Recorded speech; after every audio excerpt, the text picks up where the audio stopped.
ఒక పక్క కూటమి పాలన అస్తవ్యస్తంగా ఉంది. మరోపక్క కూటమి పార్టీల్లో అంతర్గత పోరు ఆ పార్టీలను బజారుకీడుస్తోంది. కూటమి పాలనలో ప్రజలు సుఖంగా లేరు. ప్రజలే కాదు, కూటమి పార్టీల్లో నేతలు కార్యకర్తలు కూడా ఆనందంగా లేరు. ప్రత్యేకించి తెలుగుదేశం పార్టీలో భిన్న వర్గాల మధ్య పోరును పార్టీ నాయకత్వం తీర్చలేకపోతోంది. 40 ఇయర్స్ ఇండస్ట్రీ అని చెప్పుకునే చంద్రబాబు నాయుడు కూడా కాడి వదిలేసినట్లుందంటున్నారు రాజకీయ పరిశీలకులు. ఉమ్మడి తూర్పుగోదావరి జిల్లా కాకినాడ రూరల్ నియోజకవర్గంలో టీడీపీ పరిస్థితి అత్యంత అధ్వాన్నంగా ఉంది. కాకినాడ తూర్పు నియోజకవర్గంలో 2 ఏళ్లుగా టీడీపీకి ఇన్ఛార్జ్ లేరు. దీంతో నియోజకవర్గంపై పట్టు కోసం పార్టీలో భిన్న వర్గాల నేతలు పావులు కదుపుతున్నారు. నియోజకవర్గ ఇన్ఛార్జ్ పదవి తమకిస్తే అదరగొట్టేస్తామని నాయకత్వానికి చెప్పుకుంటున్నారు. అయితే నాయకత్వం మాత్రం ఇంతవరకు ఈ నియోజకవర్గానికి ఇన్ఛార్జ్ను నియమించలేకపోయింది. కొద్ది రోజుల క్రితం కాకినాడ జిల్లా పార్టీ కార్యాలయంలో సమావేశం జరిగింది. జిల్లా అధ్యక్షుడు జ్యోతుల నవీన్ నేతృత్వంలో జరిగిన ఈ సమావేశంలో పార్టీలో భిన్న వర్గాల మధ్య ఘర్షణ పూరిత వాతావరణం నెలకొంది.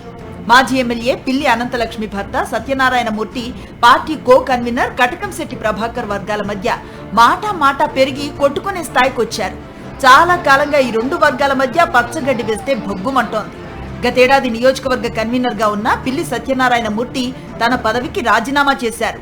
కొద్ది వారాల క్రితం నుంచి నియోజకవర్గ ఇన్ఛార్జ్ పదవి కోసం సత్యనారాయణ మూర్తి విశ్వ ప్రయత్నాలు చేస్తున్నా లాభం లేకపోయింది. మరోవైపు కో కన్వీనర్ గా ఉన్న కటకంశెట్టి ప్రభాకర్ కూడా నియోజకవర్గ ఇన్ఛార్జ్ పదవి రేసులో ఉన్నారు. కాకపోతే ఈయన స్థానిక జనసేన ఎమ్మెల్యే పంతం నానాజీతో సన్నిహితంగా ఉంటున్నారన్న కారణంగానే పక్కన పెట్టినట్లుగా చెబుతున్నారు. ఈ ఇద్దరూ కాకుండా పార్టీ ఎమ్మెల్సీ పేరాబత్తుల రాజశేఖర్, కాంగ్రెస్ నుంచి టీడీపీలోకి వచ్చిన నులుకుర్తి వెంకటేశ్వరరావు కూడా ఇన్ఛార్జ్ పదవి కోసం పైరవీలు చేసుకుంటున్నారు.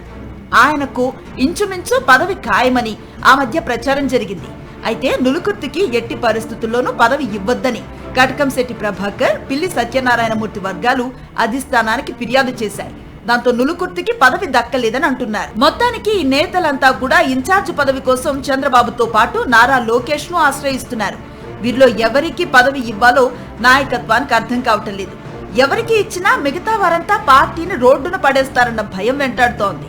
ఎవరికి పదవి ఇవ్వకపోయినా ప్రమాదమేనని రాజకీయ పరిశీలకులు హెచ్చరిస్తున్నారు. ఈ చిక్కుముడిని ఎలా విప్పాలో చంద్రబాబు నాయుడు కూడా అర్థం కావటం లేదంటున్నారు పార్టీ నేతలు.